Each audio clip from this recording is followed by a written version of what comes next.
I think one day I added up like what we got burned over like a 15 or 20 year period, and it was like almost $800,000, almost 800 grand, dude. Yeah, I was not happy. Not happy at all. That was just, because it was like, I mean, What did you learn to not make that mistake again? Well, I learned not to trust people with big money. I mean, because to listen to the brothers, the West brothers, Yeah. I mean, they got me for $120-something thousand.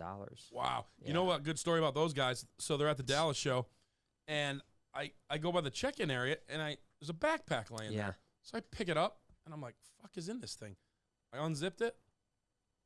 Dude. Like it looked like it was all Chapos. Yeah. It was stacks, bro. 10G stacks, and there had to be. And you didn't just walk away with that. I know, right? The story's not done yet. Let me tell you, I was tormented because this story wouldn't be told if you did. So, dumb motherfucker. I first looked around and saw the cameras, and I said, you know what? I have to do the right thing. Right. Because after I saw those cameras, after you saw it, I got it. Yeah, your morals came. I wouldn't have slept that night. Right?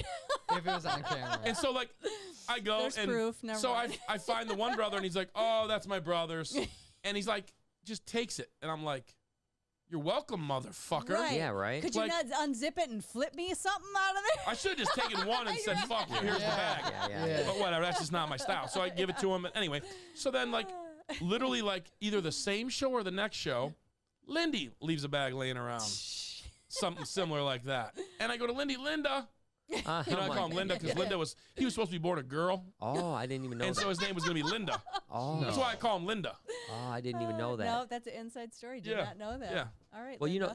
you know what? I've got I think his penis was so small on the thing, the screen, when they looked at it, that they just assumed it was a girl, and they were going to call him Linda. We actually have an interesting Lindy story. The first time Lori and I went to Australia, we're in funny as shit. Yeah, we're in the Sydney area. It's called Darling Harbour, and we were there for a couple days on our own. We didn't know anyone at the time. Now I have tons of friends in Australia, but at the time we didn't know anybody.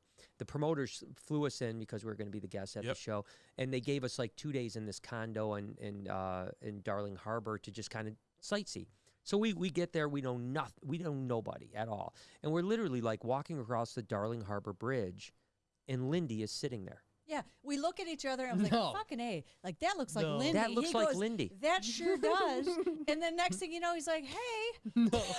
Yeah. And I'm like, Australia. Is Lindy alone with no one else. He's just there. by himself, just sitting on a bench on the bridge. Sitting by himself. Yep. Yes. Like, hey, guys. But what happened was he was coming in because he wanted to sell racks at the reptile show. So he flew in, and just by chances, we were in the same place. We just happened to be crossing the bridge. And you got to remember, the reptile show was 3 hours away. Yeah. So it wasn't shouldn't have been right there. Yeah. Exactly. Yeah, we're like, what the hell is going on? I love Lindy. Lindy's great, man. Lindy and Jesse, they're.